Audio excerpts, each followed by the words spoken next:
C'est tout notre souhait, parce que ceci traduit bien, vous voyez, le président Emmanuel Tchatchoua a fait un très bon travail avec ces 6 bons sièges, mais le fait qu'on mette beaucoup dans ce qu'on appelle la distance économique, le coût économique en réalité du déplacement d'un point à un autre dans la ville. Ça doit être 1 kilomètre, ça doit être 2 kilomètres, mais parfois ça coûte beaucoup plus qu'1 kilomètre si on est dans une autre ville.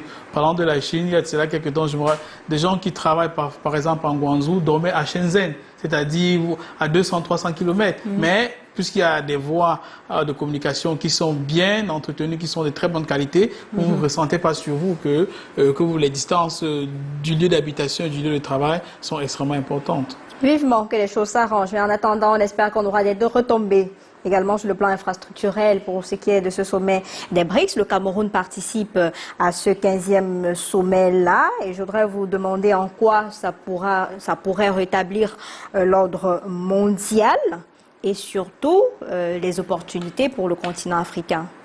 Premièrement, vous avez regardé la thématique du sommet, du 15e sommet qui se passe depuis ce matin à Johannesburg.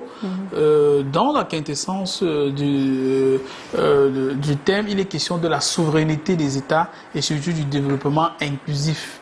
Donc, quand on parle de développement inclusif, ça veut dire un développement qui inclut d'autres personnes ou d'autres partenaires.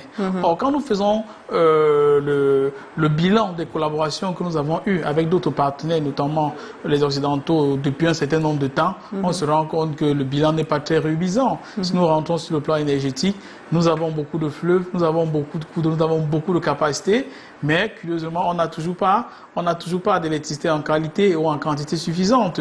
Il en est de même pour de l'eau à boire, alors que nous avons pratiquement des fleuves dans tous les départements du Cameroun. Et ce que je dis, on peut trouver cet exemple sur beaucoup d'aspects sur le continent. Je n'ai pas besoin de revenir sur le Niger qui produit de l'uranium, mais pratiquement qui croupit dans l'obscurité depuis plus de 80 ans.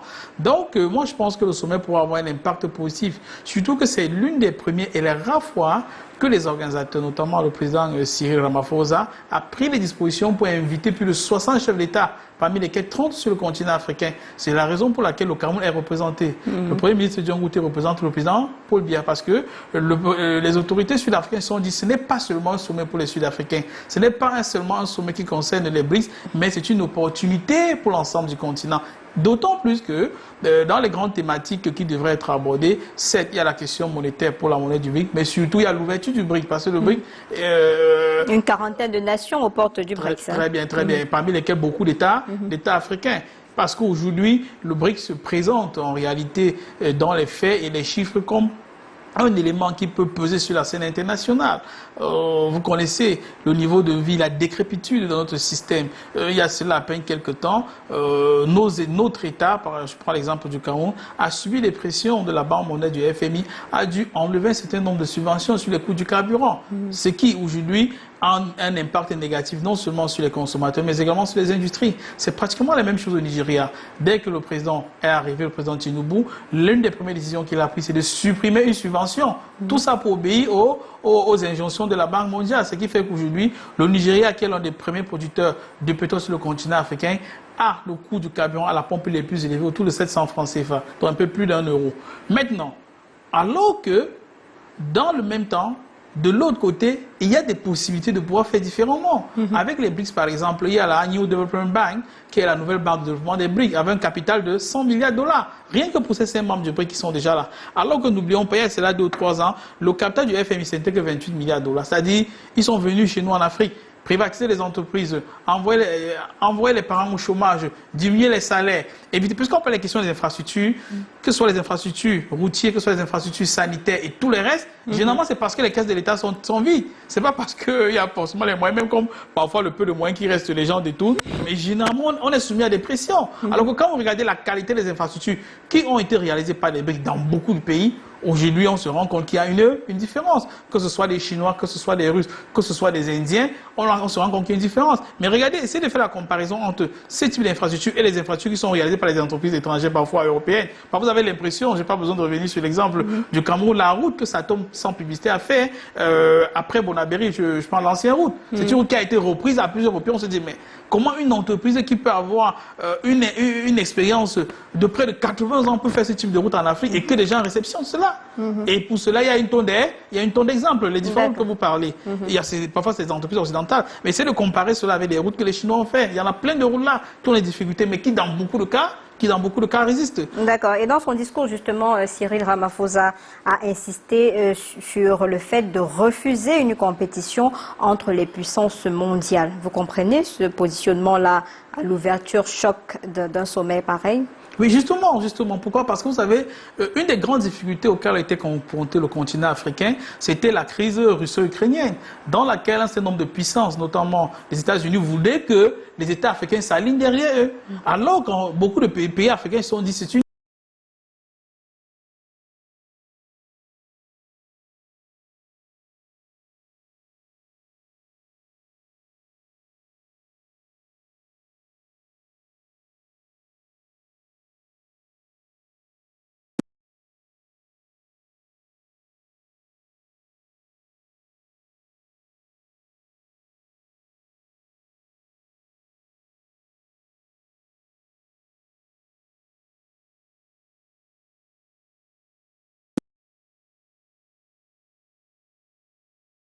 chercher, défendre leurs intérêts, mais de ne pas seulement s'aligner, puisque par le passé, c'était pratiquement cela.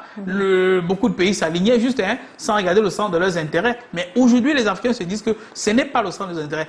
Quel est le centre des intérêts? Et même jusqu'à présent, c'est la logique africaine. Vous voyez, il y a la banque des BRICS, mais les Africains ne sont pas sortis du FMI. Les Africains ne sont pas de la Banque mondiale. Mais ils regardent quel peut être le pesant de leurs intérêts. Même de l'autre côté, tout à l'heure, mon compagnie se faisait allusion à la Chine qui prête à des taux préférentiels. Et vous savez, quand les Chinois ont commencé à prêter à des taux préférentiels, on a vu une levée de bois de l'autre côté disant que les Africains sont en train de s'endetter. Ces gars qui sont en train de créer que les Africains s'endettent oublient qu'en réalité, une bonne partie des dettes que nous avons aujourd'hui, ce sont les dettes qui sont constatées auprès d'eux. Et pire, rappelez-vous bien que il y a eu le sommet, par exemple, Rich Africa à Saint-Pétersbourg tout récemment. Et avant ça, il y avait le sommet préparatif au niveau des ministères des Affaires étrangères et de l'économie. Et la Russie a pris sur elle d'annuler la totalité des dettes africaines, 20 milliards de dollars. Et elle dit toujours, si vous dites vraiment que vous aimez les Africains, notamment les gars d'en face, annulez la dette des Africains. Parce que cette dette que vous demandez aux Africains, les Africains ont en réalité déjà payé cette dette à plusieurs reprises par le service de la dette, c'est-à-dire les intérêts que vous payez sur la dette pendant des décennies et des décennies. Au Cameroun, par exemple, cette année, on a plus de 1000 milliards à payer pour le service de la dette. Comment peut-on s'en sortir? C'est extrêmement énorme. Et le pire, c'est que quand vous allez payer, après, la dette, le capital va toujours rester et va continuer de produire des intérêts. Mais il y a une question que les internautes demandent quand on a une Afrique qui n'est pas forte sur le plan monétaire et qu'on vous dise aujourd'hui que il est question pour ces pays émergents de se faire entendre au sein des institutions monétaires internationales pour restructurer un nouvel ordre international. C'est pas contradictoire? Non. Premièrement, la préoccupation des internautes est légitime. Elle est légitime dans la mesure que ça rentre dans les politiques du nazisme monétaire. D'abord, au-delà de ce que les gars nous font au niveau du franc CFA, il faut rentrer à l'origine. Après la Deuxième Guerre mondiale, il y a eu les institutions de Bretton Woods. Et selon les accords de Bretton Woods, en fait, le marché international devait être adossé sur du dollar. Juste que le dollar là, devait être échangé par de l'or. C'est-à-dire, si vous avez 10 $, vous allez dans une banque, vous pouvez donner ces 10 $, vous prenez de l'or. Juste en 1971, le président américain a décidé à cette époque-là que dorénavant, on va seulement changer le dollar, on va utiliser le dollar comme monnaie internationale, mais nous n'aurons pas assez d'or, puisque les stocks d'or américains étaient épuisés. Ils ont imposé cela par la force. Et pour mieux intensifier cela, en 1972-73, ils ont signé avec le royaume saoudien, qui est une grande puissance exportatrice de pétrole, ce qu'ils ont appelé les pétrodollars. Donc, dit aux Saoudiens, vendez uniquement votre pétrole à qui que ce soit en acceptant les dollars. Ce qui fait que tout le monde était content de se rouer pour acheter les dollars chez les Américains pour pouvoir acheter le pétrole saoudien. Et deuxième volet qui était très important, c'est qu'ils ont demandé aux Saoudiens que le surplus ou alors les bénéfices que vous allez avoir de ces exportations, vous devez investir cela dans les obligations américaines. Or, dans les obligations de l'État américain, ce qui faisait que le dollar devenait pratiquement indispensable sur la scène internationale. En termes simples, les Américains ont imposé au monde entier d'imprimer des papiers qui n'ont pas de valeur. Puis quand ce n'est pas adossé sur l'or, quand la monnaie n'a adossé sur rien, ça devient du papier sans valeur. Mais pas la force. Parce qu'en échange, ils promettaient aux Saoudiens de les protéger. C'est pourquoi le régime des Saouds et la monarchie des Saouds est toujours en Arabie Saoudite. Et les Américains ont conçu un ensemble de bases militaires pour les protéger. Mais juste qu'il y a de cela quelque temps, à peine l'année dernière, les Saoudiens ont signé avec des Chinois des accords de près de 400 milliards de dollars, mais avec des pétro-yuan.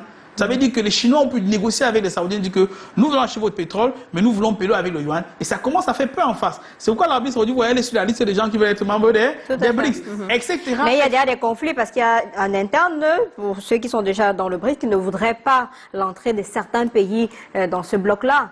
Du coup, le débat est ouvert. Hein. Justement, mais là, c'est le point de vue du président brésilien, Lula da Silva.